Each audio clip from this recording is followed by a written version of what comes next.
train rolling, freight train rolling, freight train rolling, rolling on down the line.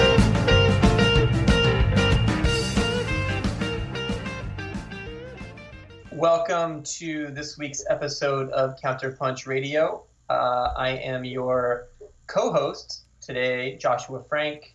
We're turning the tables a little bit this week because I thought that we should be interviewing Eric Draitser for a change instead of Eric doing the interviewing. We can do a little spiel for CounterPunch. We are supported through our donors, subscribers to the magazine, as well as donations through our website. So please head on over to counterpunch.org and click away. Eric is on the line here. He's out in New York. Eric, how you doing today?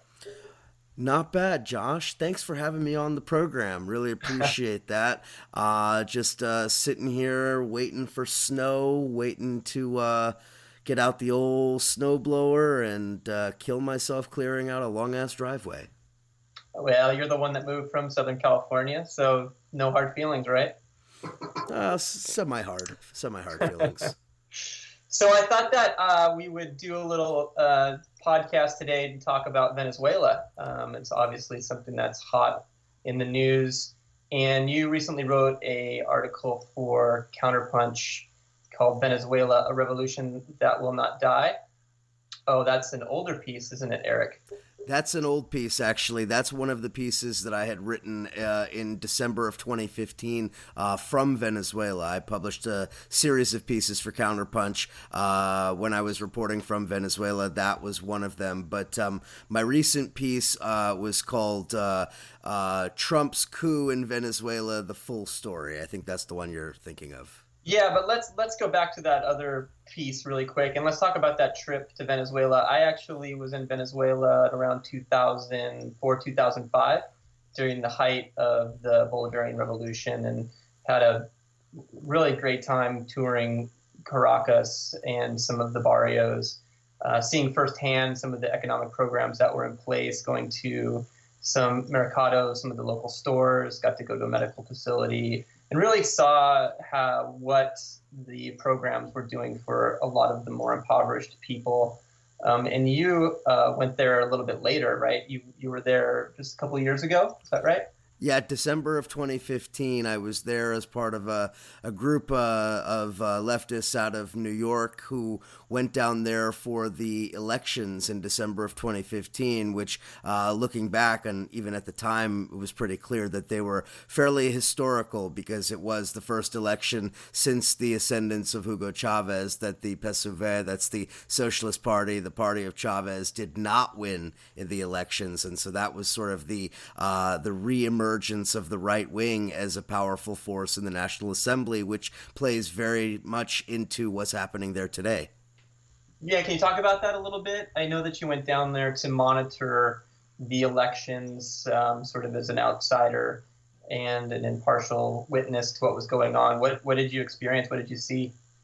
Yeah, well, I would be upfront and say that I would never call myself totally impartial. I'm certainly a socialist. I certainly identify with the legacy of Hugo Chavez and the Bolivarian Revolution and the ideals of that. So I would never suggest that I was 100% impartial. However, I was certainly there and reporting exactly what it was that I saw and exactly what it was that I experienced in a sort of unvarnished way. And some of it was really quite magical and amazing, and some of it was disconcerting. Some of it was, quite sad. So, I mean, it really kind of ran the gamut in terms of reactions, in terms of what I saw. But to get to the point, in December of 2015, when I went down there, this was a very important election because although these were not presidential elections, these were the elections to determine those who would make up the National Assembly. And so the fact that the right wing at the time, the so-called Unity Roundtable, which is basically basically a coalition of right-wing parties, anti-Chavista forces. The fact that they won in December of 2015 and regained a majority in the National Assembly, something that really was unprecedented in the history of the Bolivarian Revolution, at least. This, in many ways, set the stage for everything that's happened since then. I recall within 24 hours of their victory, there were calls for them to march to Chavez's tomb, to shut it down and possibly to destroy it, ransack it, burn it. There were calls to rip down the portraits of Hugo Chavez from the walls of the National Assembly and other public spaces. So quite literally within 24 hours, the war on the revolution was on, as it were. And here we are about 3 years later or so, and that war has continued to escalate. Right. Well, and let's go back to rewind a little bit to, I believe, 2002, when the Chavez government was essentially partially overthrown, right? When the military turned on him for a few days and he left the palace, people from the barrio stormed, was reinstated. Can you talk a little bit about that? I know, obviously, a lot of our listeners might be aware of it, but some might not, and how the U.S. played a role during that time. Yeah, well, in 2002, the United States instigated, quite directly, in fact, a coup in Venezuela against Hugo Chavez, handpick right-wing representative of the Chamber of Commerce, the business class, the business elites of Venezuela, who, it should be noted, had traditionally run the country quite literally as proxies of patrons in the United States. That moment was, in many ways, a watershed moment because it was an attempt by the United States to instigate yet another coup in Latin America, as it had done, throughout the previous decades, seemingly at will. And this time it failed, and it failed quite quickly, and it failed quite miserably. And part of the reason was that the United States simply overplayed their hand. They overestimated how easy it would be to remove an incredibly popular, an incredibly charismatic, and at least we know now, quite revolutionary leader in Hugo Chavez. At the time, I think the Bush administration, riding high on the early stages of the, huffing the paint of the war on terror, as it were, and they were thinking they could simply overthrow the Chavez government, and it failed. And part of the reason it failed was they didn't have enough support within ruling circles. They didn't have enough support within the military. Chavez had a tremendous degree of loyalty.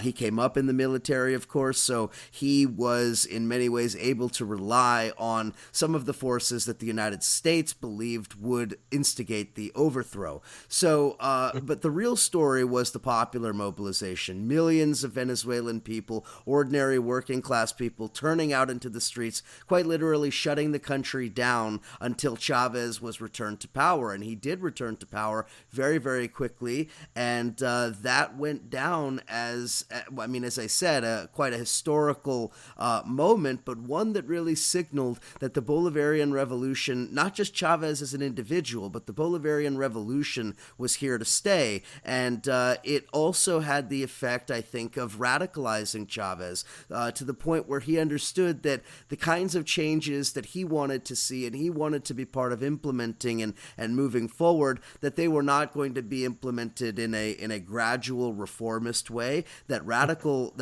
action and a radical reorganization of the economy and of the society was necessary. And I think that the 2002 coup in many ways radicalized Chavez and set the course for the next decade or so of the revolution. Now, when he was elected in 98, he wasn't running necessarily on a platform to, for instance, nationalize the oil sector. But that played a role in the U.S.'s interest, correct, in 2002? And can you talk a little bit about that and how that has now definitely, a lot of people are talking about it as being one of the main reasons why the U.S. is getting involved now. But then we can kind of jump forward a little bit and talk about the current state of affairs. But can you give us a little bit of the background about that? Well, sure. I mean, oil really figures centrally in everything Venezuela. I mean, we should keep in mind that the modern nation of Venezuela, as we know it today, is essentially an oil colony established by the United States, by U.S. oil companies in the post-war period. I mean, the entire Venezuelan oil industry was established with U.S. backing, U.S. patronage, and ultimately U.S. Hegemony. So in many ways, the oil sector has been a prize for the the Yankee empire to the north. And when Chavez assumed power, you're absolutely right. I mean, he wasn't assuming it on a totally radical socialist, nationalize all sectors of the economy type of platform. Rather, it was more about redistributing some of the wealth, bringing people out of poverty, bringing indigenous and Afro-Venezuelan and other marginalized communities into the mainstream of society. It was, in some senses, a national a nationalistic ideology, and I say nationalistic only to kind of avoid the negative connotations of nationalism, because the sort of nationalism that you've seen in Latin America of the so-called pink tide period, that nationalism is I think rather distinct from some of the other nationalisms we see, and certainly what we see happening all over the global north today. But anyway, to return to the point, the PDVSA, that's the Venezuelan state oil company, was fully nationalized a few years after the coup. I believe it was in 2005, and part of the reason for this was that Chavez, number one, didn't want to remain dependent upon foreign oil companies and foreign investors, and certainly because I think he understood, and we've seen this recently, that this was a tremendous liability for Venezuela, that Venezuela to a large extent was dependent for its economic survival on outside actors, and what he wanted was a Bolivarian revolution and a Venezuela that was in some senses self-sufficient, at least economically. And it has to be noted here that when we're talking about this period, we're talking about a period in which oil was rising to unprecedented heights in terms of value. So this was a major boon for the Venezuelan economy. This was in many ways the driving force that allowed things like the Misión Vivienda, which is the housing mission, the mission to build 1 million low-cost or no-cost housing units for the poor and working class of Venezuela. This is what funded the Cuban doctor program. This is what funded the healthcare investment, the literacy programs, the establishment of all of the various social programs was to a large extent bankrolled by oil, because it must be said that Venezuela's economy was and remains rather one-dimensional in terms of how it generates revenue. Oil export is the dominant source of revenue, and as Chavez understood at the time, and as we're seeing today, that can be quite beneficial when the prices are high, but it can be a tremendous liability, not only when prices collapse, as they did in 2014, 2015, but also when those who control the levers of international finance want to target you. And that is also what we're seeing happening today. Mm-hmm. And, recently, I mean, just today, the Washington Post and all these lot of different outlets are basically saying, look at Venezuela, it's a total failure of socialism, and that's why we need to rethink this economic system that they're implementing, and look at all the people that are in line for food, look at all the people, look at the violence. What happened? What led to where we're at, not only with this sort of the anti-socialist rhetoric, but also what happened to the revolution after Chavez died? Did the revolution die itself, or did it morph into something different, or was it corrupt to begin with? Complicated. It's complicated because there's many different factors at play. I think, as I mentioned already, the collapse of oil prices really precipitates this economic crisis in many ways. You have to keep in mind that we're talking about the revenue source for the country that comprises, I believe, about 85%. It might actually be 90% of the export revenue that Venezuela generates comes from oil. So if you consider a country country being, let's say, 90% dependent upon one specific commodity, and that commodity loses 80% of its value in just a couple of months, that will trigger an economic crisis. I don't care how well your country is doing. So I think the collapse of oil in many ways was a primary driver of this. Also, a lot of international pressure both in terms of subversion of the economy, speculating against the Bolivar currency, attempting to freeze the country out of international finance, which is something that we've seen especially recently. And since 2017, the use of sanctions, which are a very potent weapon and a weapon that I think those of us who follow anti-war issues understand is in many ways designed not to target the leadership of the country, but rather to sow chaos within the society as a whole, to deprive the economy of valuable resources, valuable commodities, and also to generally drive up the psychological toll that this sort of privation causes. I mean, like I said, when I was in Venezuela in 2015, it was not nearly as bad as it is today, but even then I remember not being able to find deodorant in the stores anywhere. It didn't exist anywhere. Toilet paper was harder to come by. Certain very basic staples of everyday life had become quite challenging, and ultimately that does have a psychological toll on the society. So there have been quite a number of factors that play into that, and it must be said, and I think it's important that we're as honest as we can in terms of our analysis, that there's also been a tremendous amount of mismanagement, poorly thought out policies by Maduro and some of the people around him. Now, some of them, it should be noted, are, out of necessity. Some of them bad management. Some of them pure corruption. There's a number of issues in terms of internal conflicts within the Socialist Party itself, within the coalitions. So this is as it is always with complex issues, this is a multivalent question. So I think that ultimately when we look at how we've gotten to this situation today, it is a combination of all of these things: internal domestic considerations, external meddling, external destabilization and subversion, and then of course some of the more global conditions, market conditions, and some of the global geopolitical questions that also played a significant role in bringing Venezuela to this point. And let's talk about that point for a minute now. We are in the midst of potential military intervention. This is Trump. What's brought this to this point, and why is Trump so interested in Venezuela? At one time, he'll talk about how we're now energy independent, yet here he is focusing on a country which looks to be because of its natural resources. What gives?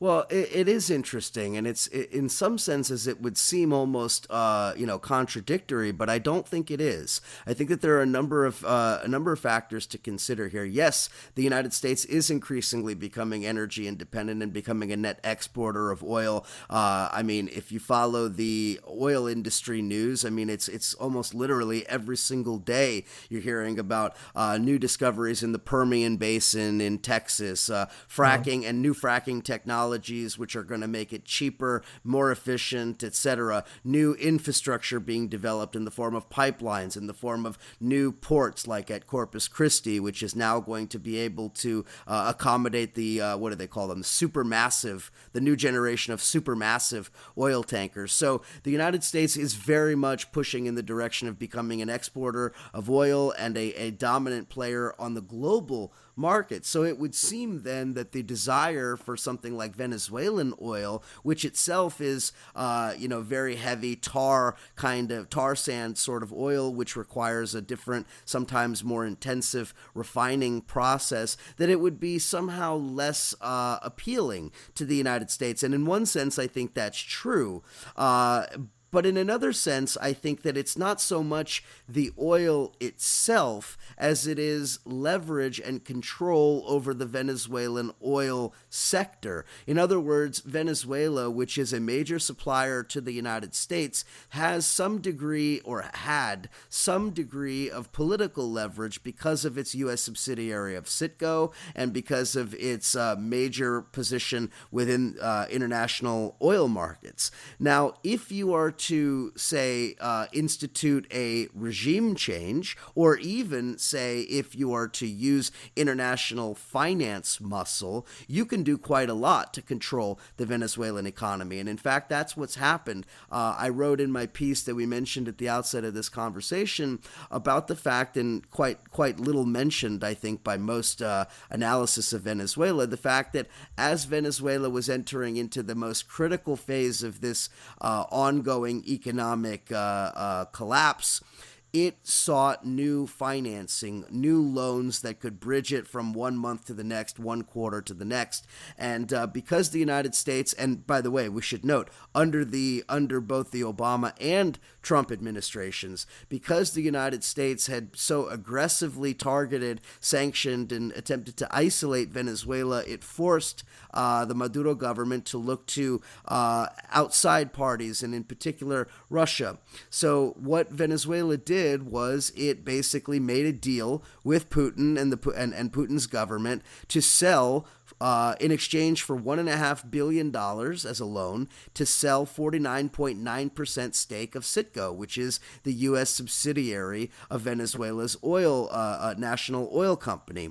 So now what does this mean? I mean, think about this. This means that for a relatively low price, I mean, $1.5 billion is a lot of money, of course, but I mean, in the grand scheme of things, it's not that much. For $1.5 billion, the Russians took control, or took, effective control over a major swath of Venezuela's oil sector, and particularly that part of it which touches directly the U.S. economy, U.S. oil reserves, U.S. oil imports, and so forth. So this was naturally deeply worrying to the establishment in the United States, and Reuters actually had an excellent piece in the beginning of 2018 in which they broke the story that there was a still rather shadowy consortium of investors, presumably millionaires and billionaires, getting together to basically pitch a deal to the Venezuelan government where they would essentially buy out the terms of that loan, bring $1.5 billion to the table, and force the sale of that debt. In other words, what they wanted to do was to prevent Russia from having lean control over Venezuela's economy, because they feared that the Russians weren't really interested in Venezuela's oil. They were interested in political leverage against the United States. And this is, of course, because of the sanctions imposed on Russia after its annexation of Crimea, its involvement in the civil war in East Ukraine, and a number of other factors as well. So those sanctions, Russia has been desperately trying to get out from under them, and I think that one of the ways in which they decided they might actually be able to do that was to rather opportunistically move into Venezuela and attempt to become a major player there. And I think that's exactly what happened. And the people who are in the strategic planning circles in Washington, I think, correctly understood the threat. Mm-hmm. Let's talk about the Venezuelan oil for a second. I mean, you mentioned earlier how obviously the commodity prices and price per barrel has gone down precipitously from almost $100 a barrel. Now it's like 50 to 60. But what kind of oil is in Venezuela? Because they have one of the largest reserves in the world, but it's not an easily accessible oil. Is that right? It's something that would require, the extraction methods are very expensive. It's not something. It's similar to shale oil here in the U.S. Is that correct? Yeah, I mean it's like tar sands, and without getting into the nitty gritty of oil stuff. I mean, put simply, it's very thick, very heavy, and requires significantly more more investment in the refining process. And when I say investment, I don't just mean capital investment in terms of, the infrastructure itself. I mean, it requires modern equipment. You have to continue to have access to financing to be able to update and to modernize the equipment to do this as efficiently as possible. It requires a lot of, there are a number of factors that go into it that I think are not necessarily true, say, when you're, in places like Saudi Arabia or Iran or wherever, where it flows much more easily and is much more easily accessible. However, it has to be said that there is another aspect to this, and that is that Venezuela has a tremendous amount of still unexplored and unproven reserves, and it's not 100% clear exactly the qualities of that oil that's down there, but it's certainly enough to attract the interest of ExxonMobil, which has been very, very active for a number of years in Venezuela and has a long and rather interesting beef with the Chavez government going back a number of years when Chavez took on the man who would become the Secretary of State, Rex Tillerson, when he was CEO of ExxonMobil, because ExxonMobil was booted out of Venezuela by Chavez. And so they had a long-running vendetta against Chavez. And it's interesting, Josh, that in looking at the way that this all played out, you would think somebody like Tillerson, who was head of ExxonMobil, who, I mean, must have had Chavez as like enemy number one on his list, he was the one who was arguing for restraint around Venezuela. Apparently, according to the Associated Press, in 2017, well before this current period of the crisis in Venezuela, Trump was talking about asking rather incredulously, why can't I just invade Venezuela? Why can't we just invade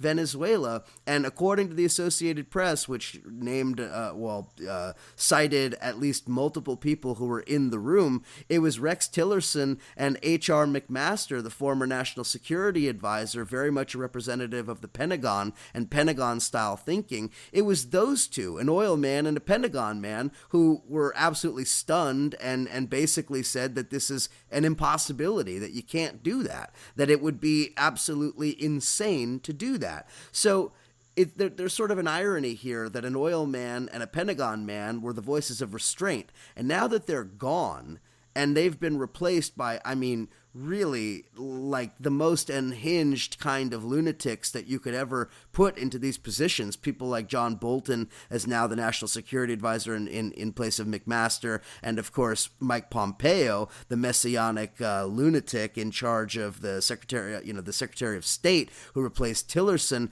I mean, with these guys in power in place now, they're not restraining Trump's insanity, and they're, if anything, playing into it and talking it up. So it is a very, very dangerous moment, and that danger has to do with the oil. It has to do with control over the oil market. It also has to do with minerals. Venezuela has tremendous reserves of gold, including gold that is still untapped. It has tremendous reserves of diamonds and iron ore and other minerals that are very, very valuable. And the Chinese have been quite active in trying to get concessions for mining in Venezuela, which they've been, mostly successful at. Although, to his credit, Maduro has been, although he's been desperate for cash, he has been hesitant to push too far in that direction because of the environmental costs and because of the displacement of the indigenous communities and so forth, which do have a voice. And, I'll return to that in a second. But the point is that there are a number of factors, a number of things that the imperialists, both in the United States and around the world, see in Venezuela that they desperately want to control. And then ultimately, I think that there is a political side to all of this, and that is the need, the desire, the burning drive to destroy the Bolivarian revolution. And I think here it would be important to note that when I say the Bolivarian revolution, that is the term, and that's the term that people use. But when you go to Venezuela, they will be very quick to remind you that it is not a revolution that has simply happened. They call it the Bolivarian process, and they see it as a process, not as something that has culminated, not as something that was led by a person personality in Chavez or by the figure of Maduro, but rather a grassroots kind of socialist process. And the word process, I think, is key because it's more than just redistribution of wealth and becoming inclusive of the marginalized communities and all of that. It's also a decolonial process, a process of unraveling 200 plus years of colonialism, one that doesn't happen simply overnight. And this Bolivarian process, the ideals of the Bolivarian Revolution, that is something that the United States desperately wants to destroy. They want to destroy socialism, but more importantly, they want to destroy the idea of regional integration, of grassroots democracy, of all of the things that the Bolivarian Revolution and Hugo Chavez stood for. That's what they desperately want to destroy because they want to eradicate the idea that Latin America can be something other than America's backyard. So do you see Maduro as essentially stuck inside of this geopolitical puzzle between multiple factors, right? The US, Russia, China, and to some extent. And how do you see this playing out? Well, he's definitely in a tough spot. It's definitely an unenviable one. And as I said already, Maduro's made mistakes. I think Maduro would probably be, would admit that. I know he did after the elections in 2015, which was the creation of the Constituent Assembly, which was Maduro's kind of recognition that the Socialist Party had not been, upholding its side of the bargain for the Bolivarian Revolutionary bargain, as it were. So I think that Maduro, at least to some degree, would have enough humility to be able to say that. At the same time, yes, he is in a very difficult spot. So he's responsible for some of that, but a lot of that is really circumstances. As I said, I mean, he took over just at the time that oil prices were about to collapse. He has been presiding over an economy that has been in free fall for reasons that are well beyond just his own making. So I don't know how exactly this ends. What I can tell you is this. And I know you know this, Josh, since you were there as well, although it was certainly a different time when you were there about 10 years earlier than I was. But every Chavista I ever spoke to, and this was true in the working class neighborhoods. This was true of the groups at the Anarchist Collective, the radio station, at the commune outside of Caracas, at the places in other cities as well. Everybody I ever talked to was 100% open, willing, and rather forthcoming in biting criticisms of the Socialist Party, of Maduro, of the political leadership. Many of them said that they were failing, that they were, focused on themselves, the corruption. You would hear terms like the Chavista bourgeoisie and things like this, right? So I think it's important to remember that the Bolivarian Revolution and the adherents of the Bolivarian Revolution, they identify with the revolution, not with Maduro, not with Cabello, not with Chavez, but with the revolution. Yes, Chavez is the father of the revolution in many senses, but Chavez is gone. His likeness remains, but Chavez is gone, and there is no delusions about that. So the reason I say that is because there are a number of scenarios in which the revolution itself can survive and thrive and so forth, and there could still be a transition of power. However, it has to be said unequivocally and without any ambiguity whatsoever that the United States, nor anybody else, has absolutely zero right to force that change or transition of power. That can only be done by the people of Venezuela. There is a constitution in Venezuela. In fact, I have a copy of it sitting on my bookshelf. It's something that the people of Venezuela, well, I should say the vast bulk of the people of Venezuela really have as a point of pride. It is probably, unless somebody can come up with something better, it is probably the most progressive constitution in the world. It enshrines rights going way beyond anything we could even conceive of in the United States. Rights as far as economic rights, right to health care, right to clean water, right to education, all these different things that are all part of the Constitution. The Constitution is rather clear about how power can transition, about under what conditions that can happen, and what Guaido, that is the self-declared right-wing leader who is now being recognized by the United States and a number of other European and North American countries as the so-called leader of Venezuela. This is precisely the issue, is that he's attempting to use a part of the Constitution to justify it, even though if you actually read the Constitution, it's 100% the opposite of what he's doing, and that situation does not apply. So the reason I bring all of that up is because the people of Venezuela have the mechanisms in place to change their government if they choose to do it. The issue is that every election in recent memory has been between the forces of Chavismo, like the Socialist Party and its allies, and I could talk a little more about that if that's something we want to talk about, and the far right.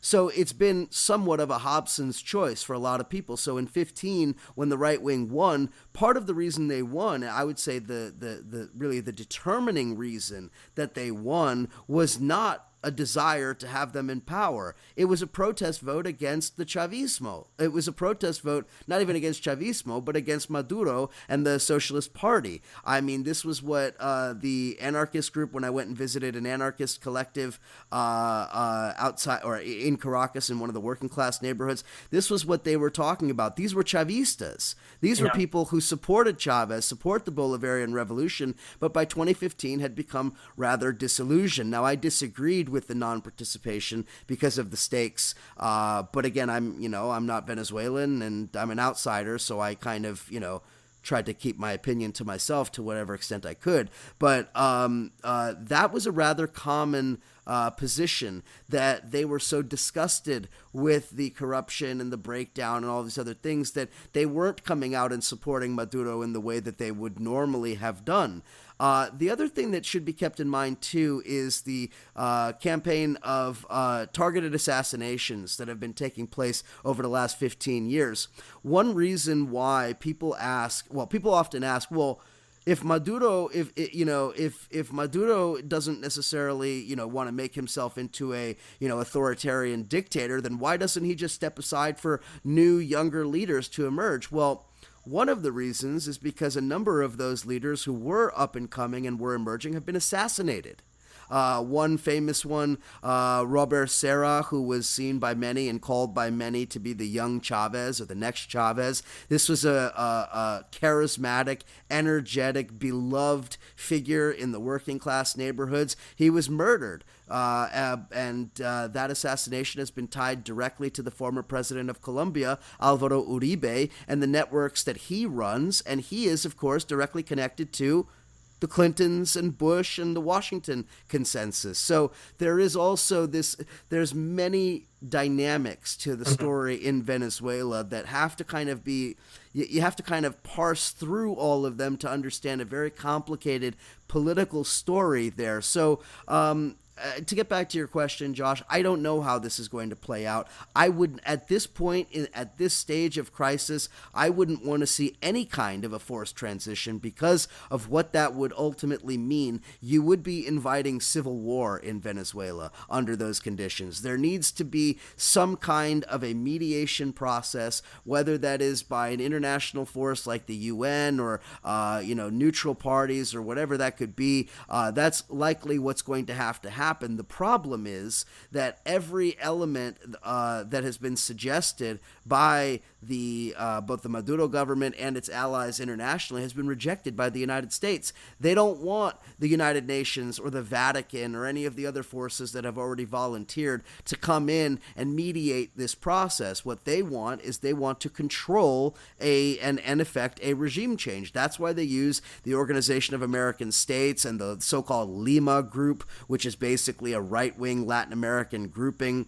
And I guess I should note that's the other part of this story. I don't mean to meander in too many different directions, but we have to keep in mind that this is all happening against the backdrop of a right-wing resurgence throughout Latin America. You have a fascist president in Brazil, Bolsonaro. You have the far right, now again in power in Colombia under Ivan Duque. So in a sense, Venezuela is very much surrounded. Of course, Mauricio Macri in Argentina. Of course, also the right-wing government in Peru and elsewhere.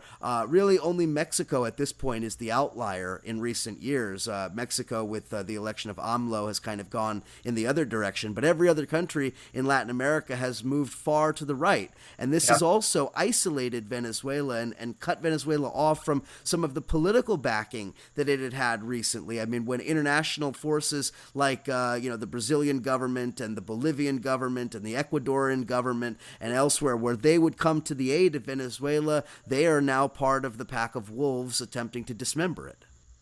You touched on it briefly earlier, but if, let's say, Guaido does become empowered, as the U.S. and imperialism might dictate is the outcome, how do you see that, if that is to happen, what kind of impact would that have on Russia's interests in Venezuela?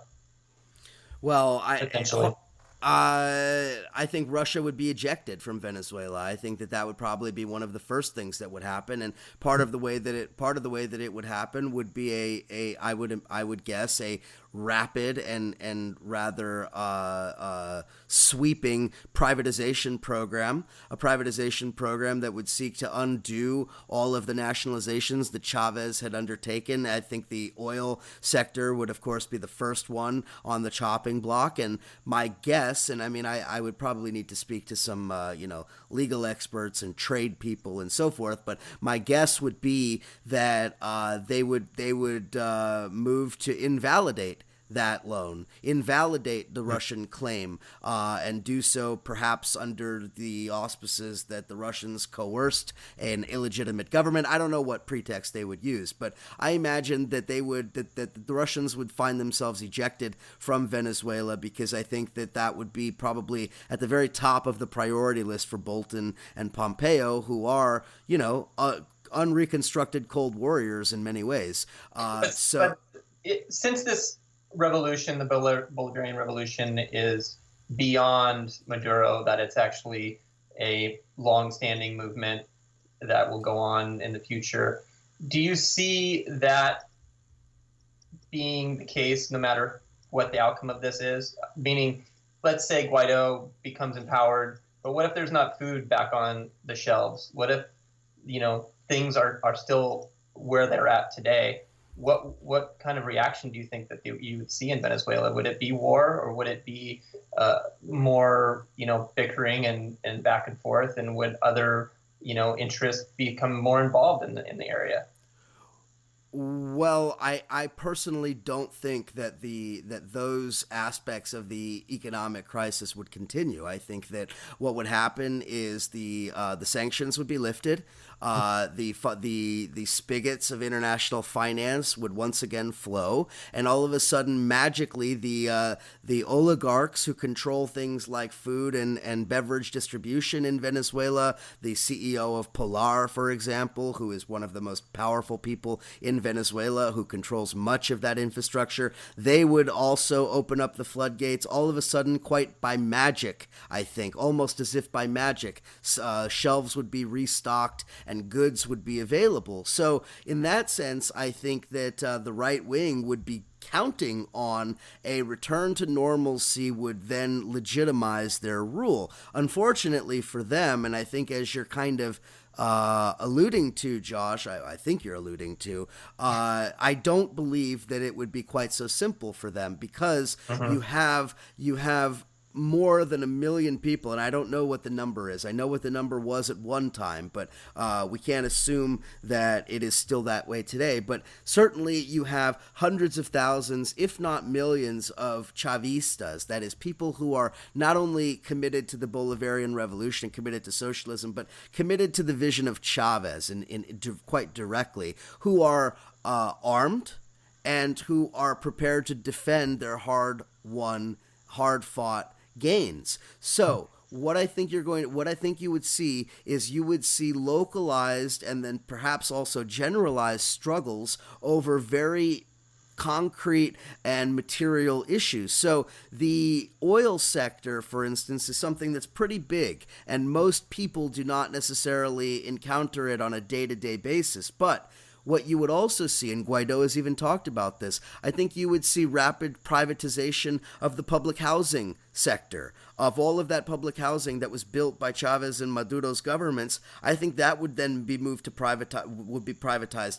I think that the healthcare system would move towards privatization. So what you would see is millions of people becoming shut out of these gains that they had. And that is what I truly believe would really spark the kind of resistance that could potentially spill over into civil war. Civil war is an extreme scenario, but it is a very real possibility because of the nature of the right wing in Venezuela and in Latin America. These people are, they view the Bolivarian Revolution, and particularly the people who support it, and especially the darker-skinned and indigenous and Afro-Venezuelan communities, they view them as subhumans, you understand? They view them as a lesser race in the way that white elites do all over the world. Okay, so what I think would happen is an attempt to, kind of put them back in their place. And unfortunately for the right wing, I don't think that that's how history is going to work. I don't think they can go home again in terms of their hegemony in Venezuela. And if they were to do that, as I mentioned, I think they would. In 2015, as I said, within 24 hours, they wanted to storm Chavez's tomb, which is a sacred space for a lot of people in Venezuela. They wanted to storm it and shut it down and burn it to the ground, quite literally rip down his portraits from the walls. The very symbols of the revolution is what they wanted to destroy. So what do you think they're going to do to the public housing projects? What do you think they're going to do to the infrastructure investments, the skyway that connects the poor communities in the hills with the rest of Caracas? You think that they're just going to continue funding that? Of course not. So there would be a massive attack on all aspects of the social welfare state. And but I think in a way, has that not already happened, right? I mean, I'm just throwing it out there. As you say, the oligarchs, the spigots could turn on, food could go back onto the shelves, but hasn't there already been tremendous setbacks? And why is there not more of a push by the left in Venezuela to do away with Maduro? And why are we seeing it instead from the right? Because I think that the left understands that that's not the balance of forces that they're dealing with. One of the things I learned when I was in Venezuela and talking to people who are not associated with the PSUV, the Socialist Party, but with other leftist political parties, was a tremendous amount of criticism and in some cases, really deep-seated hatred towards the Socialist Party from other leftist parties. And they all said this to me, with the exception of one, but the rest of them all kind of said this to me, that they understood that when it came to elections, when it came to time to actually vote, they had to remain in coalition with the Socialist Party, or else the left would collapse. And the right wing would dominate the electoral space and would dominate the country. And the truth is that what attacks have already been made against the gains of the revolution pale in comparison to what will happen if the right wing fully consolidates control. I mean, right now you're talking about things like, the Cuban doctors, leaving places like Brazil, or Cuban doctors potentially being ejected from Venezuela. Well, that's terrible and heartbreaking and horrifying, but that's nothing compared to what will happen when they start shutting down hospitals that have been built in the last 15 years, when they start pushing the indigenous and Afro-Venezuelan communities back to the periphery, which they've already said they want to do. So I think that what you're getting at is correct in one sense, that there's already been a sort of an erosion of a lot of these social programs. On the other hand, there has not been an all-out full frontal assault. And I think that's what's coming if Guaido and his U.S. puppets get power.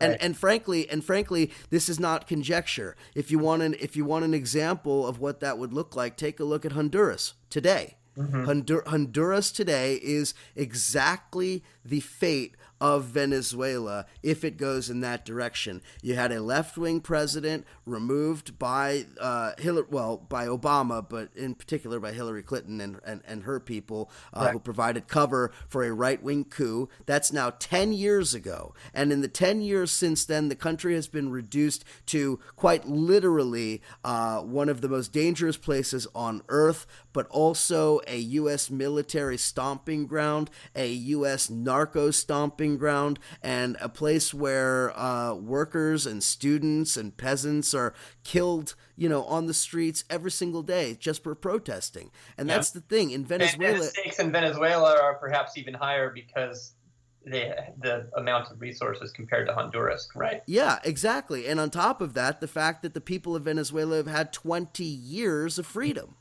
When you go to Venezuela, it's not some politically repressed place. You got right-wing people standing in public squares denouncing Chavez, denouncing Chavismo. You've got Chavistas walking around, talking about politics in the cafes and so forth. It's a very vibrant political culture, one that is not at all this sort of very kind of unrealistic, rather fictionalized portrayal of some kind of dystopian Soviet state or something. It's nothing like that. And if anything, I mean, you just go to Venezuela. I mean, aside from all of the problems and everything, people have a great time. Politics is on the tongue of everybody in the streets everywhere.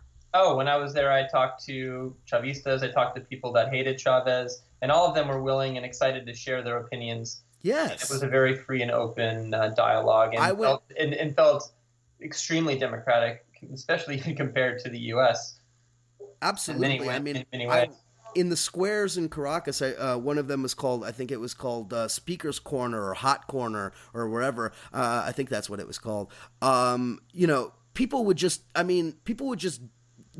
there would just be crowds of people around whoever was speaking, and then that person would give some impassioned political speech, and then they would be over, and then a grandma would come over and get in the middle of the circle and start going on about what she wanted people to say, and everybody be listening and would be cheering or denouncing her depending upon what their views were. I mean, that's what Venezuela. But how does this fit into so many of the stories that we're reading about how the opposition to Maduro has been silenced, that there has been assassinations, that there has been violence? How does that fit into this narrative that actually it is a free and democratic country? Well, again, I mean, everything in a place like Venezuela requires a little nuanced understanding. There is violence in Venezuela. I would argue that the primary violence that you have seen is violence carried out by the right wing against Chavistas. I mean, that's what the numbers indicate. When you saw the protests of a few years ago, the so-called guarimbas, I mean, just imagine for a second, listeners, what would happen in a city in the United States if you had gangs of young men go out into the streets and create barricades preventing traffic and throwing Molotov cocktails and all of that kind of stuff. I mean, the SWAT would be out there. There would be a massacre. You know what I mean? Like, it would be, it wouldn't, not only would it not be tolerated, I mean, it's difficult to even conceive of. And that's the kind of violence that has been rather common in Venezuela. Now, certainly, there have been responses from security forces. There have been a couple of instances where they have used excessive force, including murderous force a couple of times. But even in those cases, those people got prosecuted and were thrown in prison for that. So this is not the kind of, brutal dictatorship that the corporate media is trying to portray. And I think the reason they try to portray it that way is because they want you to think that Venezuela under Maduro is like, Iraq under Saddam Hussein or something like this, that there's simply no redeeming qualities. There's nothing to be defending when it comes to Maduro and the Bolivarian revolution. And I disagree completely. I think Maduro, there's plenty to criticize about Maduro, but anybody who's been to Venezuela and who understands Venezuela knows that the idea that Maduro is leading some kind of totalitarian dictatorship is nonsense. Well, Eric, I thank you for kind of parceling this out for us. It's probably a pretty good place to wrap it up. We could go on, and maybe in the future, as this continues to unfold, we can come back around and address some of these other issues that we aren't able to flush out in an hour's time. So yeah, thanks definitely for tuning in. And Eric, if there's anything else you want to say, let's do it. I just want to say that I think that a couple of things. I think that Venezuela is an absolutely critical moment and a critical test for the left right now. This is the moment in which an anti-war movement can be resurrected. We don't have an anti-war movement in the United States. It's dead.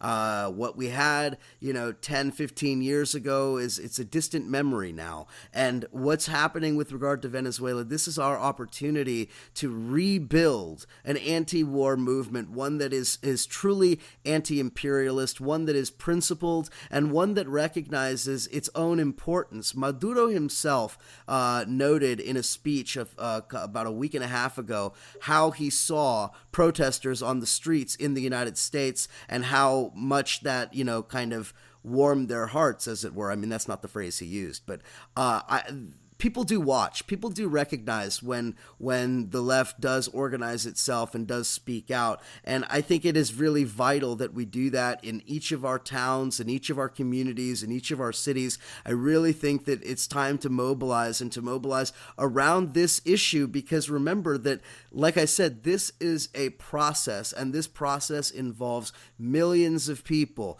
Afro-Venezuelans, indigenous, peasants, working class people in the cities, in the countryside, all over Venezuela and really all over Latin America. And if we don't show up to defend them and to defend them from imperialism at this critical moment, then what the fuck good are we? Well put. Thanks, Eric. And thanks, listeners, for tuning in. And check back every week, as Eric will be in the driver's seat next week and for the next podcast. And keep checking out counterpunch.org. We will continue to cover the issue in Venezuela and so many other issues that are so dire in our world today. Thanks again, Eric.